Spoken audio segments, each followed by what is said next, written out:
पद रत्नाकर जी का पाठ, पद संख्या 448, 448 448। मेरे जीवन धन प्यारे, मैं कब से तुम्हें बुलाऊं। मेरे जीवन धन प्यारे, मैं कब से तुम्हें बुलाऊं। आओ नैनों के तारे, मैं चरण कमल सहलाऊं। आओ नैनों के तारे, मैं चरण कमल सहलाऊं। यशोमती मैया के बारे, मैं माखन तुम्हें खिलाऊं। यशोमती मैया के बारे, मैं माखन तुम्हें खिलाऊं। ब्रजपति के परम दुलारे, मैं सुललित लाड लड़ाऊं। ब्रजपति के परम दुलारे, मैं सुललित लाड लड़ाऊं। आओ नैनों के तारे, मैं चरण कमल सहलाऊं।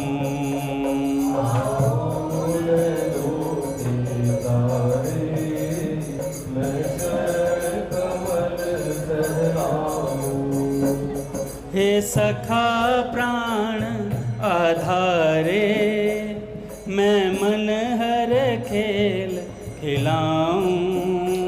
हे सखा प्राण आधारे, मैं मन हर खेल खिलाऊं। ब्रज जुवतिन प्राण प्यारे, मैं ही रस तुम्हें पिलाऊं। ब्रज जुवतिन प्राण प्यारे, मैं ही रस तुम्हें पिलाऊं। आओ नैनों के तारे, मैं चरण कमल सहलाऊं।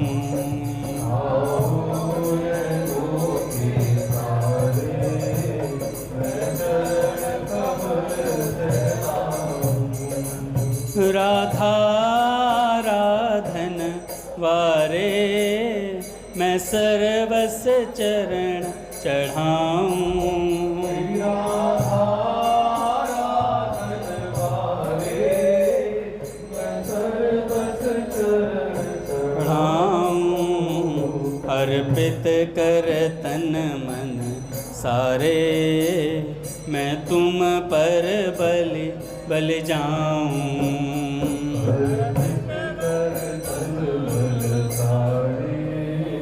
मैं तुम पर बल जाऊं। आओ नैनों के तारे, मैं चरण कमल सहलाऊं।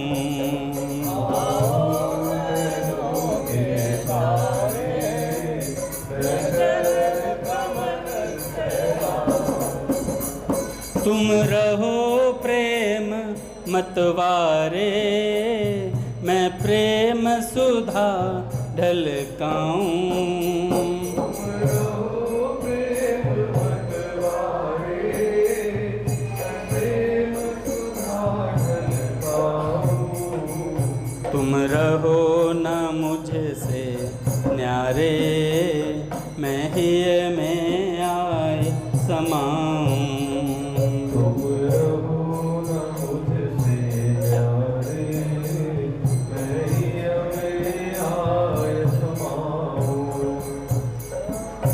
नैनों के तारे, मैं चरण कमल सहलाऊं। आओ नैनों के तारे, मैं चरण कमल अनुपम सुषमा श्रीधारे, मोहन मैं तुम्हें रिझाऊं। अनुपम सुषमा श्रीधारे, मोहन मैं तुम्हें रिझाऊं। ये कि सब जानन अरे, तुमसे मैं कहा छिपाऊं। सब जानन हारे, तुमसे मैं कहा छिपाऊं। आओ नैनों के तारे, मैं चरण कमल सहलाऊं। आओ नैनों के तारे, मैं चरण कमल सहलाऊं। राधा राधा राधा राधा राधा राधा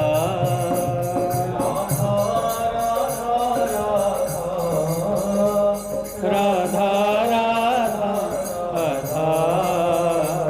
राधा राधा राधा राधा राधा राधा।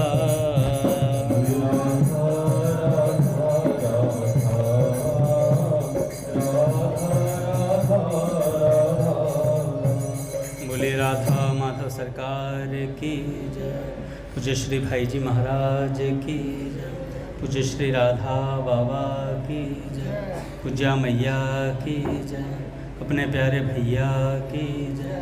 पूज्य दादा की जय। भक्तवत्सल भगवान की जय।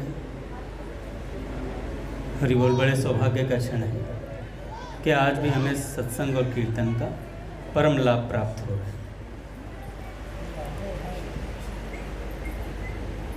आज पूज्य श्री स्वामी राम सुखदास जी महाराज द्वारा लिखी गई साधक संजीवनी का प्राकट्य दिवस है। आज के दिन साधक संजीवनी को स्वामी जी महाराज ने पूर्ण करके प्रकाशित करवाया।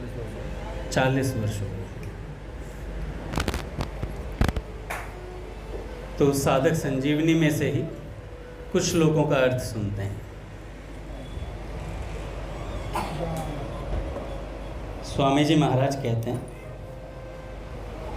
मानव शरीर का मिलना, साधन में रुचि होना, साधन में लगना, साधन का सिद्ध होना, ये ही निर्भर है। परंतु अभिमान के कारण मनुष्य इस तरफ ध्यान कम जाता है। साधुओं का परित्राण करने में भगवान की जितनी कृपा है, उतनी ही कृपा दुष्टों का विनाश करके भगवान उन्हें शुद्ध और पवित्र बनाते हैं। भगवान का आस्तिक से आस्तिक व्यक्ति के प्रति जो स्नेह है, कृपा है, वैसा ही स्नेह, कृपा नास्तिक से नास्तिक व्यक्ति के प्रति भी है। भगवान के स्वभाव में यथा तथा होते हुए भी जीव पर बड़ी उनकी कृपा, भारी कृपा है, क्योंकि कहाँ जीव और कहाँ भगवान। फिर भी वे जीव को अपना मित्र बनाते हैं, उसको अपने समान दर्जा देते हैं। भगवान अपने में बड़प्पन का भाव नहीं रखते, यह उनकी महत्ता है। भगवान के समग्र रूप को भगवान की कृपा से ही जाना जा सकता है, विचार से नहीं। जैसे दूध पिलाते समय गाय अपने बछड़े को स्नेहपूर्वक चाटती है, तो उससे बछड़े की जो पुष्टि होती है वह केवल दूध पीने से नहीं होती। ऐसे ही भगवान की कृपा से जो ज्ञान होता है वह अपने विचार से नहीं होता, क्योंकि विचार करने में स्वयं की सत्ता रहती है। भगवान प्राणी मात्र के लिए सम है, उनका किसी भी प्राणी में राग द्वेष नहीं होता। दुराचारी से दुराचारी मनुष्य भी भगवान के द्वेष का विषय नहीं है। भगवान किसी से द्वेष नहीं करते। सब प्राणियों पर भगवान का प्यार और कृपा समान ही है। मनुष्य जन्म में सत्संग मिल जाए, गीता जैसे ग्रंथ से परिचय हो जाए, भगवान नाम से परिचय हो जाए, तो साधक को यह समझना चाहिए कि भगवान ने बहुत विशेषता से कृपा कर दी है। अतः अब तो हमारा उद्धार होगा ही, परंतु भगवान की कृपा से उद्धार होगा ही, इसके भरोसे साधन नहीं छोड़ना चाहिए। स्वामी जी महाराज कहते हैं इसके भरोसे साधन नहीं छोड़ना चाहिए, प्रत्युत तत्परता और उत्साहपूर्वक साधन भजन में लगे रहना चाहिए। भगवान ने मनुष्य को अपना उद्धार करने की बहुत स्वतंत्रता दी है, छूट दी है कि किसी तरह से उसका कल्याण हो जाए। यह भगवान की मनुष्य पर बहुत विशेष कृपा है। भगवान सब प्राणियों में समान रूप से व्यापक हैं, परिपूर्ण हैं, परंतु जो प्राणी भगवान के सन्मुख हो जाते हैं, भगवान और भगवान की कृपा का प्राकट्य उनमें विशेषता से हो जाता है। मेरा यानी भगवान का किया हुआ विधान चाहे शरीर के अनुकूल हो चाहे प्रतिकूल हो, मेरे विधान में कैसी ही घटना घटे उसको मेरा दिया हुआ प्रसाद मानकर परम प्रसन्न रहना चाहिए। अगर मन के प्रतिकूल से प्रतिकूल घटना घटती है तो उसमें मेरी विशेष कृपा माननी चाहिए, क्योंकि उस घटना में उसकी सम्मति नहीं है। भगवान को अपनी शक्ति से कोई जान नहीं सकता, प्रत्युत भगवान की कृपा से ही जान सकता है। वास्तव में भगवान की संपूर्ण क्रियाओं में निरंतर कृपा भरी रहती है, पर मनुष्य उसे पहचानता नहीं। भगवान की कृपा को पहचानने पर भगवत तत्व का अनुभव बहुत सुगमता से और शीघ्रता से हो जाता है। भगवान अत्यधिक कृपालु हैं, उन कृपा सागर की कृपा का कभी अंत नहीं आता। भक्तों पर कृपा करने के उनके विचित्र विचित्र ढंग हैं। भगवान और भगवत महापुरुषों की कृपा विशेष रूप से अयोग्य मनुष्यों पर ही होती है। अच्छा, भाई जी कहते हैं कि हमने अपने आप को अयोग्य नहीं माना है, हम अयोग्य मानते नहीं हैं। भाई जी कहते हैं जिस दिन अयोग्य मान लेंगे उस दिन भगवान की कृपा हो जाएगी। हम अपने अंदर योग्यता का अभिमान भरे बैठे।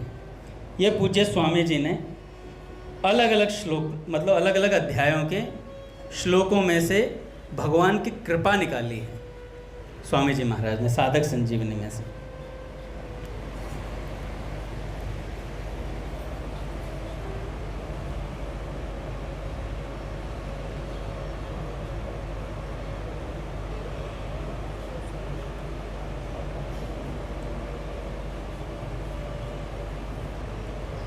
पूज्य श्री रमेश बाबा जी कहते हैं,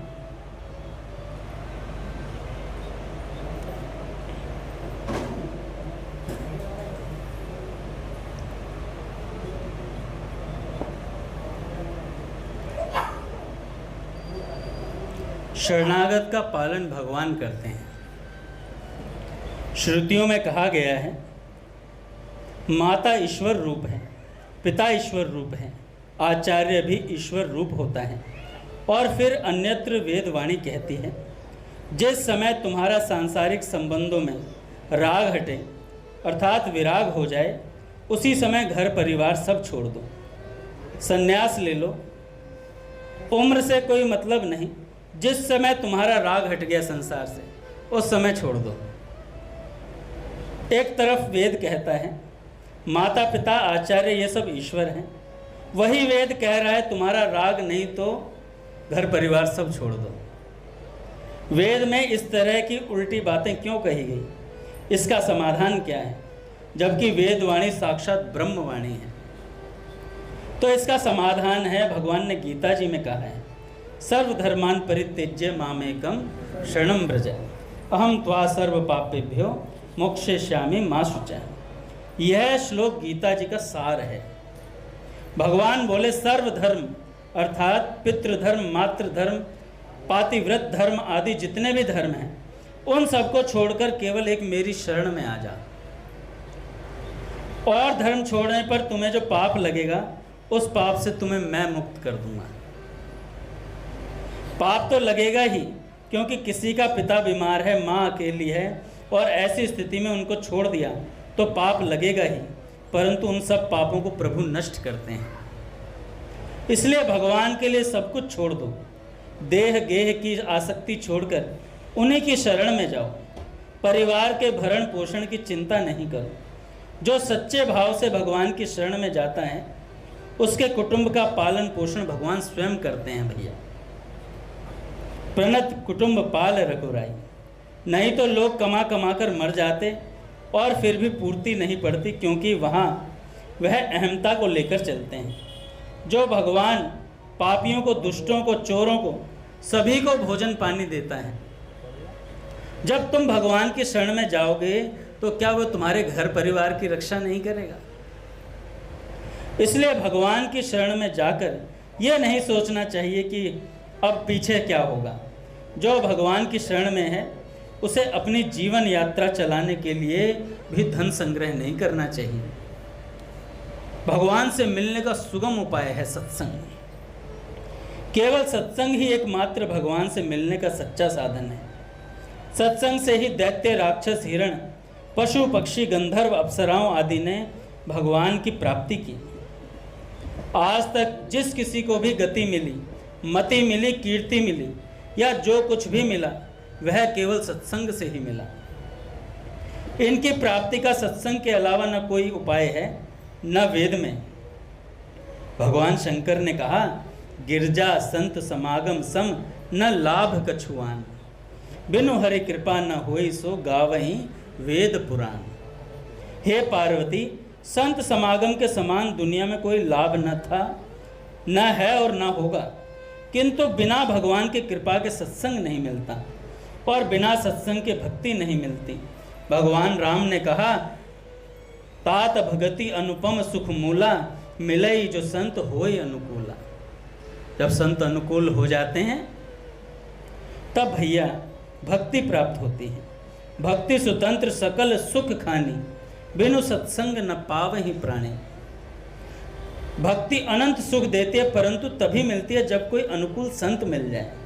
सब कर फल हरि भगति सुहाई, सो बिनु संत न काहू पाई।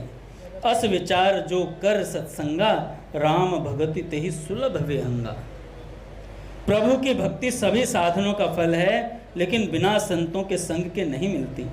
इसलिए जो सत्संग करते हैं उन्हें भक्ति की प्राप्ति सुलभ है। मीराबाई से लोगों ने कहा था, तू संतों का संग करना छोड़ क्यों नहीं देती?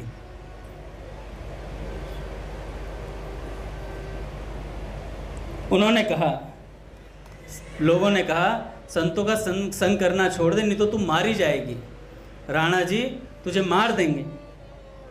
उन्होंने कहा कि मैं जहर पीकर मरना अच्छा समझती हूँ, लेकिन साधु संग नहीं छोड़ सकती। ऐसा प्रेम होना चाहिए सत्संग के प्रति। देखो, भोगों को छोड़ना एक बहुत बड़ा तप है। भोगों को छोड़ना एक बहुत बड़ा तप है। तप ही नहीं, बड़ा भारी यज्ञ है। भगवान ने कहा गीता जी में, यज्ञ तो आदमी चलते फिरते करता है, कर सकता है।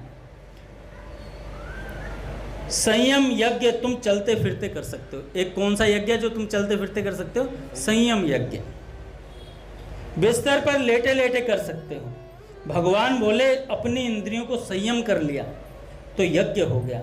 आँख, कान, मुख, हाथ, पांव आदि सभी इंद्रियों से यज्ञ हो सकता है।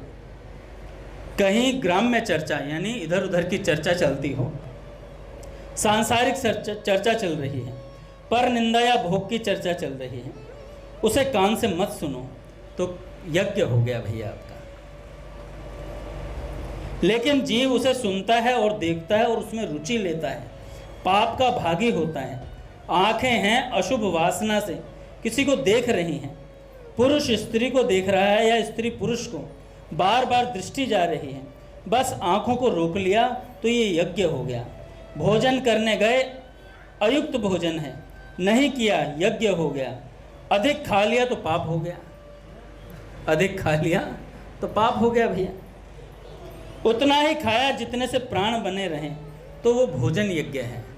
उतना ही खाया जिससे प्राण बने रहें, मतलब नाक तक भर लो तो प्राण तभी बने रहेंगे। कहीं जा रहे हैं, कामना के कारण जा रहे हैं तो जाना पाप हो गया। सूरदास जी ने कहा है, काया हरि के काम न आई, काया हरि के काम न आई, भाव भगति जहाँ हरि जस सुनियत तहाँ जात अलसाई। जहाँ हरि यश सुनने को मिलता है वहाँ जाने में आलस्य आता है। लोभातुर है काम मनोरथ, तहाँ सुनत उठ धाई। लोभ के मारे कहीं भी उठ के भग जाते हैं। लोभ है भोग का या विषयों का, लोभ है वहाँ पैसा मिलेगा, वहाँ काम भोग मिलेगा, इसलिए दौड़ता चला जा रहा है। तो यह पाँव से पाप है। इंद्रियां संसार की ओर जा रही हैं तो पाप हो रहा है, रोक लिया तो यज्ञ हो रहा है। इंद्रियां पाप की तरफ जा रही हैं तो क्या हो गया, पाप हो रहा है भैया। और इंद्रियां हमने रोक ली तो वो यज्ञ हो गया। मैं उस दिन संत का चरित्र सुनाया था, जोग परमानंद जी का। बड़ा सुंदर चरित्र है, बाबूजी ने सुनाया है, आप पढ़िएगा कभी। गीता सेवा ऐप में बहुत अच्छी अच्छी पुस्तकें हैं, अपने गीता प्रेस की बहुत अच्छी अच्छी पुस्तकें, कभी पढ़ के देखिए। एक पेज पढ़ने का अभ्यास नित्य डालिए, इतना सुख मिलेगा भैया। सारे प्रश्नों का उत्तर तत्काल मिलता है। कहलाते हैं उनके उन जैसे बन नहीं पाए तो फिर क्या होगा, बाबूजी के कहलाते हैं। तो इसलिए अपने को हथौड़े की चोट लगती रहनी चाहिए, नहीं लगेगी तो फिर बाबूजी के नेत्रों में नेत्र मिला के देख नहीं पाएंगे। मेरे कमरे में बाबूजी का चित्र लगा है, बाबा का चित्र लगा है बड़ा सा, उनको देखता हूँ तो बड़ी लाज सी आती कई बार कि यार मैं बाबूजी का कहलाता हूँ, पर बाबूजी जैसा जीवन एक अंश में भी नहीं बन पाया अभी तक। तो हमें अपने महापुरुषों से भैया बहुत सी वस्तु, सारी वस्तु ही ग्रहण करनी है उनकी। कई लोग, कई बात मन में आती है, हम उन जैसे नहीं बन सकते। अरे उनके हैं तो उन जैसे बनेंगे क्यों नहीं, उनके हैं, वे अपने आप गढ़ लेंगे। उनकी गोद में तो चढ़ जाओ एक बार, अपने आप गढ़ लेंगे। उनकी गोद में जाना क्या है, उनकी बातें सुनना, उनकी चर्चा करना, उनके बारे में निरंतर सोचते रहना। पूज्य बाबा ने एक जगह कहा, आप जिस महापुरुष की शरण में हैं उस महापुरुष की याद आपको दिन भर में कितनी बार आती है, इस बात से आप आंक सकते हैं कि आप कितने शरण में हैं। ये मापतोल है उसका। दिन भर में एक बार भी याद आती है, 2 बार याद आती है। अच्छा कुछ जने तो भैया के पास रहते हैं, उन्हें तो याद बनी ही रहती है ना। ये हम जैसे लोगों के लिए जो कभी कभार पूज्य भैया से मिल पाते हैं, महीने महीने, 1.5 महीने भर में समय लेना पड़ता है।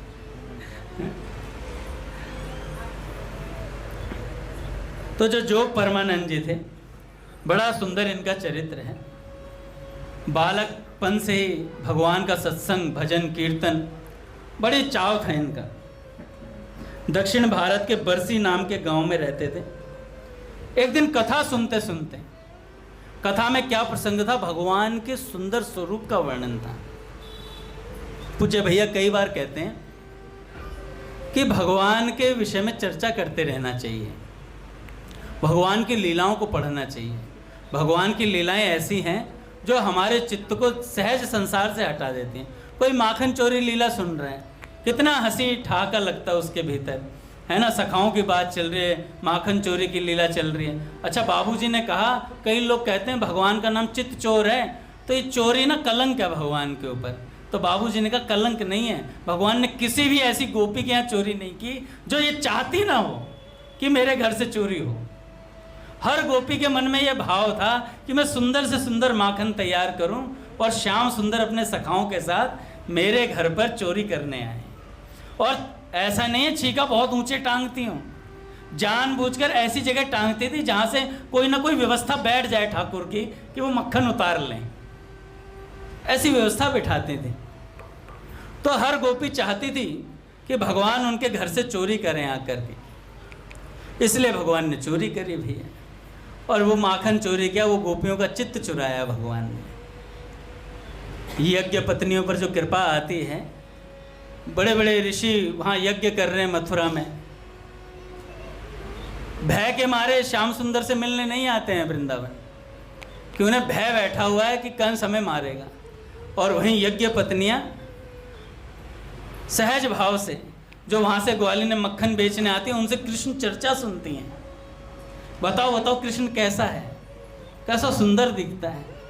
ये चर्चा भी बड़ा विलक्षण प्रेम उत्पन्न कर देती है, चर्चा बड़ा विलक्षण प्रेम उत्पन्न कर देती है। बिन देखे का प्रेम, देखा नहीं है सिर्फ कानों से देखा है कि वो ऐसा होगा, ऐसा सुंदर होगा।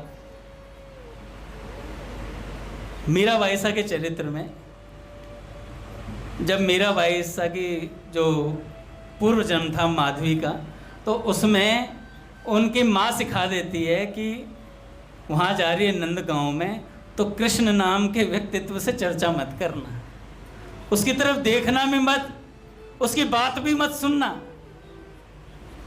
वरना तू बोरा जाएगी, तेरा पातिव्रत धर्म टूट जाएगा। आती हैं, सुंदर सखा गोना के समय लेने के लिए आते हैं, तो रास्ते में मिल जाते हैं ठाकुर जी। अच्छा, सुंदर जो सखा है वो, कितनी सुंदर बात वहाँ पर लिखी हुई थी, वर्णन करा हुआ था थोड़ा सा सौभाग्यमान है कि भगवान के जितने सखा हैं वो कृष्ण चर्चा के बिना नहीं रह सकते। तो जैसे ही बग्गी में बिठाया है नई नवेली दुल्हन को, तो तू जानती कृष्ण कैसा है? कहती मेरे को क्या पता कैसा। वो चर्चा, उसने माँ ने बता दिया था कि ना चर्चा सुनने, तो कानों पे उंगली लगा ली। तो सुंदर सखा ने देखा कि ये तो इंटरेस्ट ही नहीं ले रही है, इंटरेस्ट नहीं ले रही तो बंद करो फिर। नहीं, वो ऐसे नहीं थे, तो उन्होंने चर्चा बंद कर दी कि जब इंटरेस्ट नहीं ले रहे। कथा न सुनने वाले को सुनाना भी अपराध में कहा गया है, जिसकी रुचि ना हो उसे नहीं सुनाना चाहिए। पर सत्संग में बैठने से कोई आ गया तो सुन ले तो रुचि पैदा हो जाती है। नहीं हो रही है तो भैया अभी 60 सुधरे ही सत्संगति पाई, है ना, 60 भी सुधर जाएंगे। तुम ही छैनी हो, तुम ही हथौड़ा हो, तुमने देखा होगा उसमें अक्षरधाम में, अपने जीवन का गढ़न तुम्हें खुद ही करना है। आप अपराध तो नहीं कर रहे, ना सुनने वाले सुना। आहो यार, फिर तो चले जाओ सारे, यहाँ तो चलेगा। तो कोई बात नहीं, यहाँ तो सुनने वाले ही बैठे हैं, और नहीं सुनने वाले भी बैठे हैं तो उसे सुनने वाला बना लेंगे हम। ये माधव के दरबार में बैठ गए आकर के गलती से। तो सुंदर सखा ने चर्चा सुनाई, नहीं सुना माधव ने। भगवान आए, अपना मुखड़ा दिखा दे, ना ना ना नुकुर करी, तो भगवान ने तत्काल बोला अब तू मेरा मुख देखने के लिए तरसेगी। इतनी बात बोली, तो इस बात से ही वो बात हृदय तक पहुंच गई। उस दिन के बाद से मन में खटक रह गई, मन में खटक रह गई। और जब गिरिराज धरण की लीला हुई, अरे बाप रे बाप, क्या सुंदर वर्णन भगवान का आता है वहां पर। भगवान की कन्नी उंगली को देखा सिर्फ उसने, और जैसे ही देखा तो देखती चली गई पूरे शरीर को भगवान के। और जब देखा तो इतना दुत्कारा अपनी माता को कि माँ तूने क्या कर दिया, इतने सुंदर श्याम सुंदर को देखने से मुझे मना कर दिया था। अरे बाप रे, और भगवान भी बड़े विलक्षण है यार। भगवान ने एक कोर भी नहीं देखा उनकी तरफ, माधवी की तरफ। सबसे बात कर रहे हैं हंस हंस के, बढ़िया राग राज्य से रक्षा कर ली, अच्छा चलो बढ़िया, अपने अपने घर जाओ। उससे बात नहीं कर रहे हैं, उनसे बात नहीं कर रहे। पर भगवान बड़े कृपालु हैं भैया। मेरे को तो इतनी अच्छी बात लगती है, मेरे को तो लगता मैं कई दिनों से चित्तौड़ में और मेवाड़ में हूँ। भक्तों के चरित्रों में इतना रस आता है भैया, सच में भैया। ऐसा लगता है वो भारी ना निकले, वो पुस्तक इतनी प्राण प्यारी लगती है। उस पुस्तक के भीतर घुस जाओ, कहीं जा कर के छिप जाओ। उन शब्दों में, उन भक्तों की रसमयी चर्चाओं में इतना स्वाद आता है। तो जोग परमानंद जी जो थे, उनको इतना स्वाद आया कीर्तन में, सत्संग में। तो जो संत थे वो भगवान के स्वरूप का वर्णन कर रहे थे, और परमानंद जी के आनंद का ठिकाना नहीं था। आनंद में उनका हृदय झूम उठा, और भैया आंखें खोली तो सामने देखा कि वही अलौकिक छवि परमानंद को अपने में मिला लेने के लिए मधुर मधुर संकेत दे रही है। जहाँ कथा हो रही थी ना, वहीं भगवान सामने थे, और ऐसा लगा जैसे भगवान उन्हें संकेत कर रहे हैं कुछ। आंखें रूप का मधु पीकर झप गई, और भीतर पुनः वही रास का महामिलन। आज जोग परमानंद के घूंघट का पट हट गया। वे भीतर ही भीतर प्रभु के मिलन के रस में सराबोर हैं। वे प्रत्यक्ष देख रहे हैं, दृढ़ता पूर्वक अनुभव कर रहे हैं कि प्रभु जी आए हुए हैं और परमानंद को अपनी छाती से सटाकर आंसुओं से नहला रहे हैं, कर कमलों से धीरे धीरे सहला रहे हैं। प्रभु जी के आंसू परमानंद के मस्तक को भिगोकर कृतार्थ कर रहे हैं। भगवान के आंसू, भगवान प्रकट हुए महाराज वहीं कथा के मध्य जोग परमानंद जी को दिखाई दे रहे हैं, उनको छाती से लगाया और रुदन कर रहे हैं भगवान, और उन भगवान के आंसू जोग परमानंद जी के मस्तक पर गिर रहे हैं। इस आनंद का क्या कहना। भीतर बाहर समान रूप से प्रभु के मधुर मधुर स्पर्श की दिव्य अनुभूति हो रही है। ऐसे सुंदर अवसर पर प्रभु की आरती करने के लिए परमानंद का मन मचल उठा। फिर क्या था, कहने लगे आरती जुगल किशोर की कीजिए, तन मन धन न्यौछावर दीजिए, गौर श्याम मुख निर्खत जीजे, प्रेम स्वरूप नैन भर पीजे। रवि शशि कोटि बदन की शोभा, ताही देख मेरो मन लोभा, नंद नंदन विषभानु किशोरी, प्रभु अविचल यह जोरी। प्रभु अविचल यह जोरी।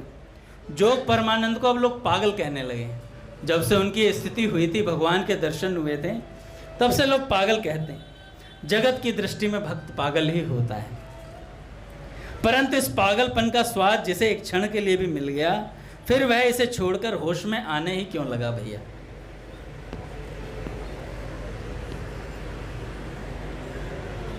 देखो, जब मीराबाई सा सब कुछ छोड़कर आई, काका कहाँ राजमहलों में रहने वाली, कहाँ अब पग में कंकड़ पत्थर कांटे चुभते हैं, और ऐसे पथ पर भी मीराबाई जी प्रसन्न मुद्रा से कि चलो मन वृंदावन की ओर,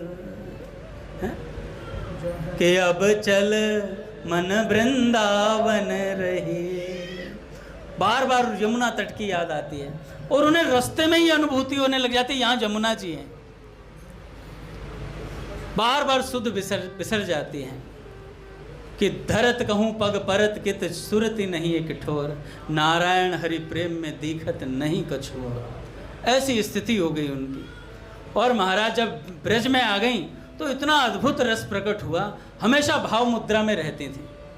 सारी जो सेविकाएं थी, दासियां थी, वो चिंतित रहते कि बाईसा को हो क्या गया है। जब से वो चंपा गई थी तब से मीरा बाईसा की ऐसी स्थिति थी, वो भाव समाधि से बाहर नहीं आती थी। भाव समाधि निरंतर रहती, बहती सदा अश्रु की धार। पता नहीं कुछ रात दिवस का, पता नहीं कब संध्या भोर, जागृत स्वप्न दिखाई देता, श्याम सदा मेरा चित चोर।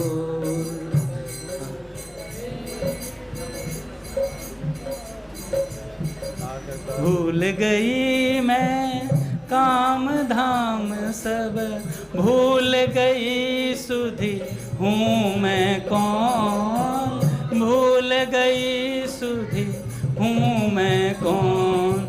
नयन नचाकर प्राण हरण कर खड़ा हंस रहा,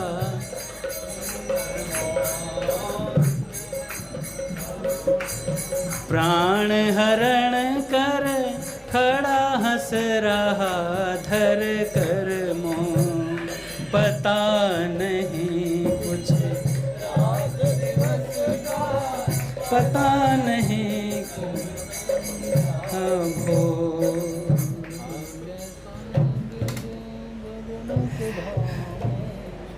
तो पता नहीं कुछ रात दिवस का, पता नहीं कब संध्या भोर। तो ऐसी स्थिति मीरा बाईसा की हो गई थी। अक्सर ऐसे ही होता है, रही ना काहू काम किसी स्थिति हो जाती है, किसी काम की ना रही, ऐसी स्थिति होती है। अपने रघु बाबा हुए वाटिका वाले हर समय रघु रघु रघु रघु रघु हैं, इस तरीके से करते रहते थे। एक बंगाली संत, वो हमेशा राई राई राई राई, क्योंकि बंगाली में राधा को राई बोलते हैं, तो राई राई राई राई ऐसे करते। और नेत्रों से जब जल बहता तो वो निशान पड़ जाता जहाँ से जल बहता है। तो ऐसी आसक्ति भगवान और भगवान के नाम में हो जाती है। तो जो परमानंद जी जो थे, संसार ने उनकी ओर से आंखें फेर ली और यह उनके लिए कल्याणकारी हो गया। कितना सुंदर बात होती है जब संसार ही आपसे मुंह फेर ले। सर्वथा एकांत की अपने प्रियतम प्रभु के साथ रहता है व्यक्ति। परमानंद का भी बस अब एक ही काम रहा, निरंतर नाम स्मरण, हरि कीर्तन, अहर्निश भजन, बस यही जो परमानंद जी करते थे। सदैव प्रभु की मधुर मूर्ति उनके नेत्रों के सामने नाचती थी। नाम स्मरण का चस्का लग गया जोग परमानंद जी को। पर जहां एक बार यह चस्का लगा, फिर एक पल भी नाम से खाली नहीं रहता व्यक्ति। एक संत मिले थे ना ऋषिकेश में, भगवान का नाम चूस चूस कर लो, राम राम राम राम, खूब अच्छे से। वे कहते हैं नाम स्मरण यह है कि चित्त में रूप का ध्यान हो और मुख में नाम का जप हो। तुकाराम जी कहते हैं, यदि भगवान के भक्त से कहा जाए कि तुम आधे क्षण के लिए भगवान के चरणों का चिंतन छोड़ दो, तुम्हें त्रिलोकी मिलेगी, तो मना कर देता है। कहता मैं त्रिलोकी का राज्य नहीं लूंगा, भगवान का चिंतन नहीं छोड़ सकता। जो परमानंद प्रभु का षोडशोपचार पूजन करते तथा नित्य नियम पूर्वक 700 श्लोक भगवत गीता जी के बोलते और पंडरीनाथ जी को दंडोत प्रणाम करते हर श्लोक पर। भगवान की दिव्य गंध को लेना, जीभ से भगवत गुणानुवाद करना, नाक से भगवान की दिव्य गंध को लेना, हाथों से प्रभु की अर्चा करना, ऐसी अद्भुत बात थी।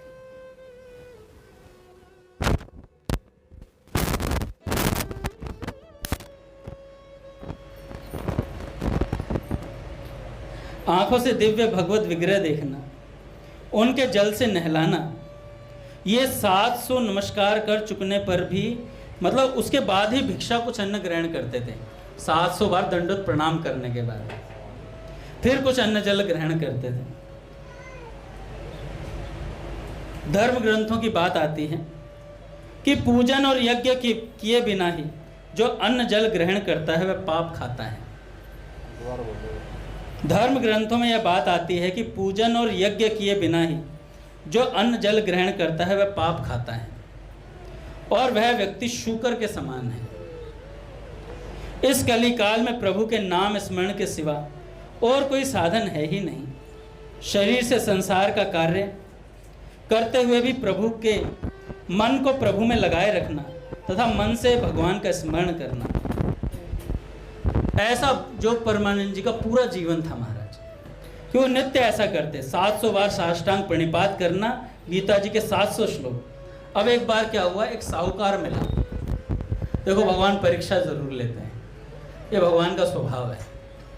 ठोक बजा कर देखते हैं। हम जब एक सब्जी मंडी में आलू खरीदने जाते हैं तो हर आलू को चारों तरफ से देखते हैं, ठीक है कि नहीं है। टमाटर को भी देखते हैं, गला हुआ तो नहीं है। तो भगवान भी देखते हैं एक बार। एक साहूकार एक दिन बाजार से निकल रहा था, तो वहां पर दंडोत प्रणाम कर रहे थे अपने चोक परमानंद जी। तितिक्षा और वैराग्य को देखकर साहूकार फिदा हो गया। अब इन जजमानों से बच के रहना चाहिए, बड़े खतरनाक होते हैं। रेशमी कपड़े का एक थान लेकर वह जोग परमानंद जी की सेवा में उपस्थित हुए। गुरुदेव ये स्वीकार करो, अपनी फैक्ट्री के थान का है। प्रार्थना करने लगे, महात्मन यह मेरी तुच्छ सेवा कर स्वीकार करें। अंदर ही अंदर कह रहा होता बिल्कुल बढ़िया कपड़ा, चकाचक, तुच्छ नहीं है। ऊपर से कहता तुच्छ सेवा स्वीकार करें तो मुझ पर बड़ा अनुग्रह होगा। अच्छा, किसी भी ऐसे मतलब कोई आपको कहे ना, अरे विदुर जी आप तो बड़े महान भक्त हैं, मैं आपको एक घड़ी गिफ्ट करता हूँ, मत लेना, वो घड़ी तुम्हारा समय खराब करेगी। वो घड़ी तुम्हारा समय खराब करेगी। कोई वस्त्र दे, मत लेना, नहीं चाहिए भैया, कपड़ा मैं नंगा थोड़ी घूम रहा हूँ, हमारे पास वस्त्र हैं भैया। तो इसलिए किसी का वस्त्र स्वीकार ना करें। भैया मैं शब्द वापस लेता हूँ ये वाला, मैं निर्वस्त्र थोड़ी घूम रहा हूँ, इसलिए मैं आपका कपड़ा स्वीकार नहीं कर रहा। हे नाथ, तो किसी का कपड़ा, घड़ी, कुछ चीज स्वीकार मत करो। कोई कहना मैं जूता देना चाहता हूँ रिबॉक का, तुम्हारा पिकॉक बना देगा वो, इसलिए रिबॉक मत लो हैं। कोई दूसरा जूता ले लो कंपनी का, बुध बाजार वाला ले लो, चिकॉक का। तो किसी से भी कोई भेंट स्वीकार ना करें। पहली बात तो भैया ब्राह्मण को अधिकार होता है स्वीकार करने का, हम ब्राह्मण हैं नहीं, तो इसलिए स्वीकार करने से पहले सोच लें कि कोई कुछ भी दे रहा है तो अपना कुछ पाप घटाने के लिए, पुण्य कमाने के लिए कुछ ना कुछ दे रहा है, अन्यथा तो कोई कुछ नहीं देता किसी को। अब भक्त ने कहा, क्या कहा जोग परमानंद जी ने कि महाराज मेरे को ये फटे चीथड़े ही अच्छे लगते हैं, अपने ये फटे चीथड़े ही मुझे बहुत अच्छे लगते हैं। इस बहुमूल्य वस्त्र को भगवान श्री पांडुरंग के चरणों में चढ़ाकर आ जाओ। इस सुंदर वस्त्र को पांडुरंग के चरणों में चढ़ाओ।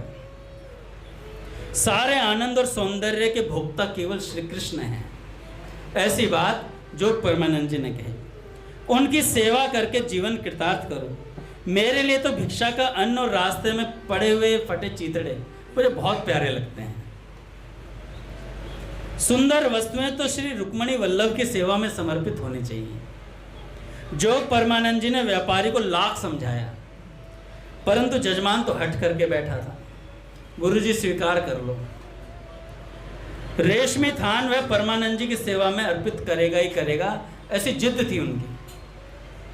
भक्त किसी के चित्त को दुखी नहीं करते, क्योंकि समग्र सृष्टि में उनकी भगवत बुद्धि रहती है और समस्त संसार के चर अचर को वे अपने प्रियतम प्राणनाथ की मूर्ति मानते हैं। इसी कारण बाध्य होकर परमानंद ने रेशमी थान स्वीकार कर लिया। अब देखना क्या क्या होगा। रेशमी जो थान था वो स्वीकार कर लिया। आज परमानंद ने रेशमी वस्त्र धारण किए। जो परमानंद जी रेशमी वस्त्र धारण करके आज निकले। आज भी और दिन की तरह जोरदार वर्षा हो रही थी और श्री पांडुरंग जी के मंदिर के सामने की जमीन कीचड़ से भरी पड़ी थी। कोई नई नई बगलबंदी पहनी हो किसी ने, रेशम की, वो भी चकाचक, और बारिश हो रही हो, कीचड़ हो रहा हो, दंडोत मारनी हो। कैसे अभी अभी मधुर में जाना प्रोग्राम में, कपड़े गंदे हो जाएंगे यार। नर कपड़न को डरत है, नरक पड़न को नाय, है ना। तो देखो कितने उच्च कोटि के भक्त हैं, उनके मन में भी ये बात आ गई।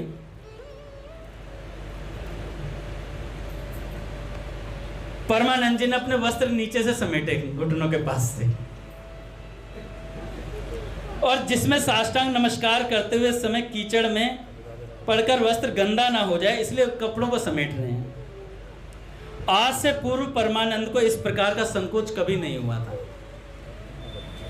संसार के स्पर्श में जो भी आया, ये भाई जी बता रहे हैं इसमें कथा में, संसार के स्पर्श में जो भी आया उसे संसार ने अपने पंजे में ले लिया।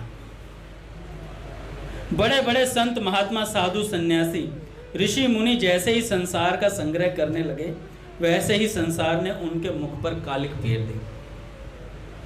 काजल की कोठरी में कितनों ही सयान हो जाए, एक लीक काजल की लागी है भाई, लागी। यह तो संसार काजल की कोठरी है, कितना भी चतुर कोई क्यों ना हो, इनमें जाने वाले को कालिक कहीं ना कहीं अवश्य लगेगी। परमानंद जैसे वैराग्यवान पुरुष के मन में ये बात आ गई, उन भक्त के मन में ये बात आ गई, कीचड़ से कपड़े गंदे हो जाएंगे। खुलकर साष्टांग नमस्कार करने में उन्हें संकोच हो रहा है। कैसी स्थिति हो गई है। भोगों की गंध मात्र से मनुष्य पतित हो जाता है। भोगों की गंध मात्र से मनुष्य पतित हो जाता है। परमानंद नमस्कार करते जा रहे थे, परंतु आज उनका ध्यान पांडुरंग की मनोहर मूर्ति पर नहीं था। आज बार बार उनकी आंखें रेशमी वस्त्र पर चली जाती थी, बार बार रेशमी वस्त्र पर चली जाती थी। कहीं कपड़ा गंदा तो नहीं हो रहा। भगवान भक्त की परीक्षा भी लेते हैं और उस परीक्षा में सफल होने की उसे शक्ति भी देते हैं। भक्त ने रेशमी वस्त्र में छिपे हुए अपने शत्रु को परख ही तो लिया। जब शत्रु परख में आ गया तो आधा काम हो गया। देखो, जब हमें ये पता चल जाए कि हमसे गलती हो रही है, हमारे पाप हमें पाप की तरह नजर आने लगे, तो समझ लेना आधा सुधार हो गया है। जब पाप हमें बड़े अच्छे लगे ना, हम पाप कर रहे हैं और हमें अच्छे लग रहे हैं, मजा आ रहा है पाप करने में, तो समझ लेना अभी बहुत गंदी स्थिति है हम लोगों की। और पाप हमें बुरे लगने लगे, यार ये चीज़ नहीं होनी चाहिए, ऐसे कर रहा हूँ मैं, पर तो समझ लेना आधा काम हो गया, अब आप सुधार की तरफ हैं। अच्छा, भगवान सामर्थ्य भी देते हैं। भगवान, अगर कोई साधक गिरता है, पतन होता है, तो आप ये मत सोचना और वो उठ जाता है, तो आपको ये समझना चाहिए भगवान ने हाथ देकर उठाया आपको। अगर भगवान नहीं होते तो हम ऐसी पतित स्थिति से उठ नहीं पाते कभी भी। यह भगवान की कृपा ही होती है। और जब भी गिरेंगे, ना मैं भक्त प्रणश्यति, मेरे भक्त का पतन नहीं होता। तो भगवान भक्त को सहारा देने के लिए भी तैयार रहते हैं। अब शत्रु परख में आ गया। परमानंद जी को अपनी भूल पर भारी दुख हुआ। इसके प्रायश्चित स्वरूप उन्होंने निश्चय किया कि वे अपने शरीर को दंड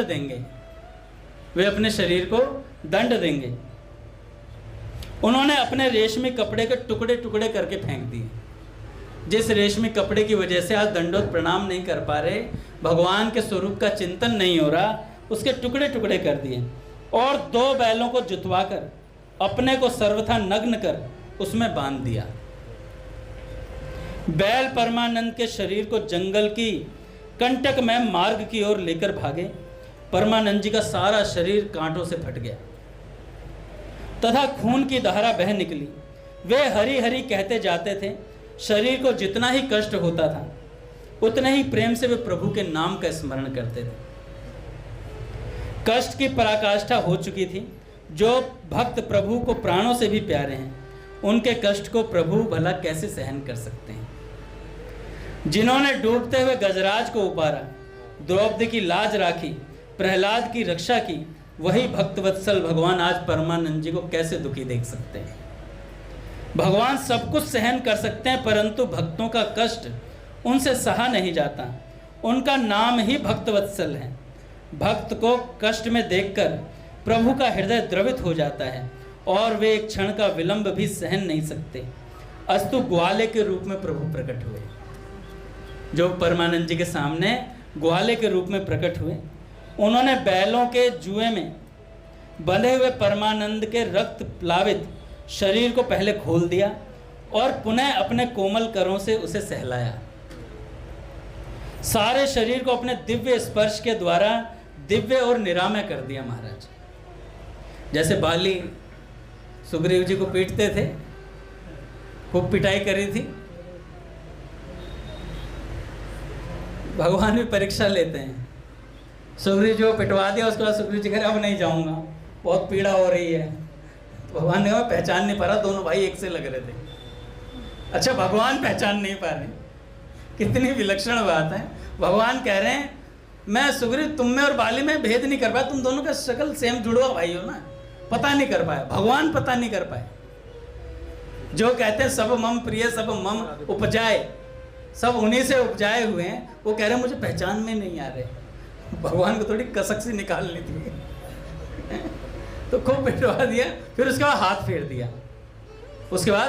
फेर दिया, तत्काल सुग्रीव जी वैसे ही स्वस्थ हो गए महाराज।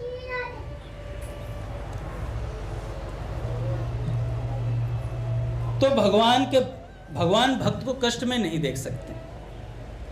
प्रभु अपने भक्त के पूर्व कष्ट का स्मरण कर उसे पुचकारने लगे। जो परमानंद जी को वे बार बार परमानंद से कहने लगे, अरे तुमने इतना भीषण कष्ट क्यों मोल लिया? भला तुम्हारा अपराध ही कौन सा था? इस प्रकार अपने शरीर को कष्ट क्यों दिया? तुम तो मेरे परम प्रिय भक्त हो। तुम जो कुछ भी खाते पीते हो वह मेरे मुख में ही जाता है। तुम जो पद संचरण करते हो वह मेरी ही प्रदक्षिणा होती है। तुम जो भी बातें करते हो वह मेरी स्तुति प्रार्थना है। जब तुम सुख से लेट जाते हो तो मेरे चरणों में तुम्हारा साष्टांग हो जाता है भैया। इस भीषण कष्ट का वर्णन कर तुमने मेरे हृदय को रुला दिया है परमानंद। प्रभु भक्त की विवलता पर कातर हो रहे थे, आज परमानंद की तपस्या सफल हुई। प्रभु ने उन्हें उठाकर अपनी छाती से लगा लिया। ये परम फल होता है भक्त के लिए भैया, जब भगवान भक्त को अपनी छाती से लगा लें। हैं? काकभुशुंडी जी को भगवान लालच देते हैं, कहते हैं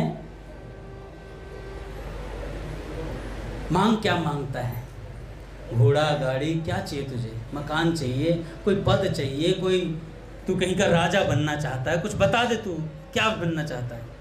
और महाराज लिस्ट पकड़ा दी, लिस्ट पकड़ा दी भगवान ने, ये ले ले, ये ले ले, ये ले ले गोपाल, ये ले ले, ये ले ले, ले ले सत्संग ले ले। तो क्या कहा भगवान राम कहते हैं कुछ ले ले यार, काकभुशुंडी जी कुछ लो मुझसे।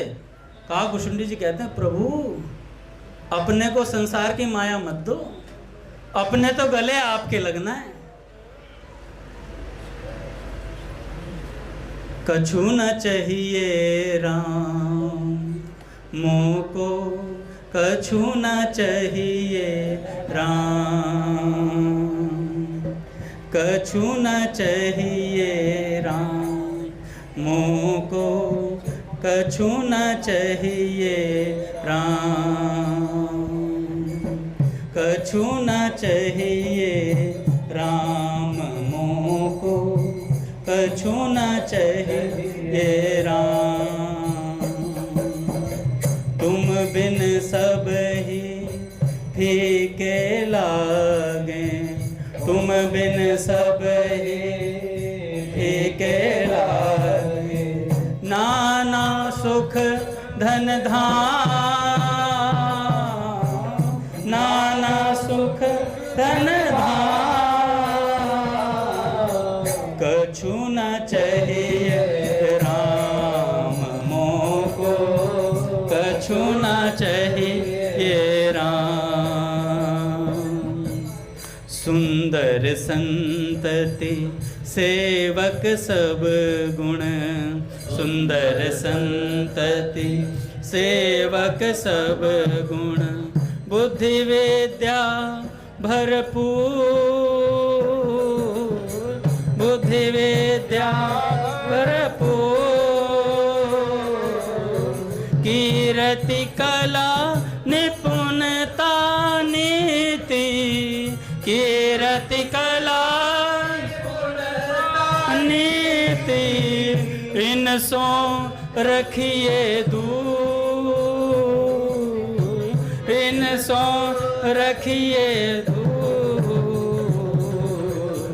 कछु न चाहिए राम मोको, कछु न राम। अब क्या कहते हैं बाबूजी, अष्ट सिद्धि नौ निधि आपनी, अष्ट सिद्धि नौ निधि आपनी, और जनन को दीजे, और जनन को दीजे, मैं तो चेरो जन्म जन्म को,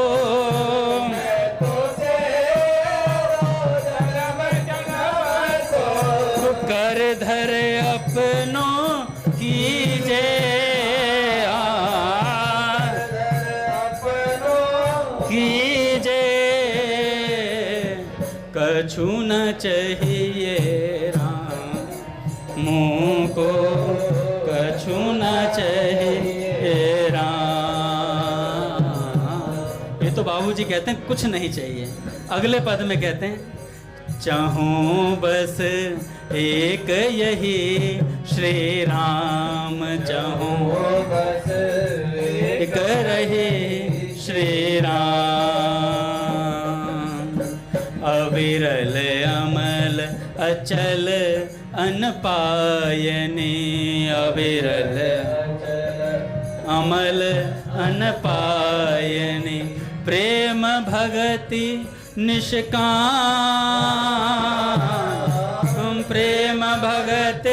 निष्काम।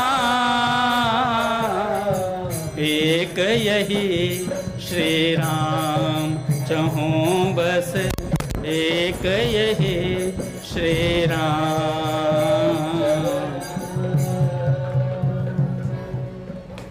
राधा राधा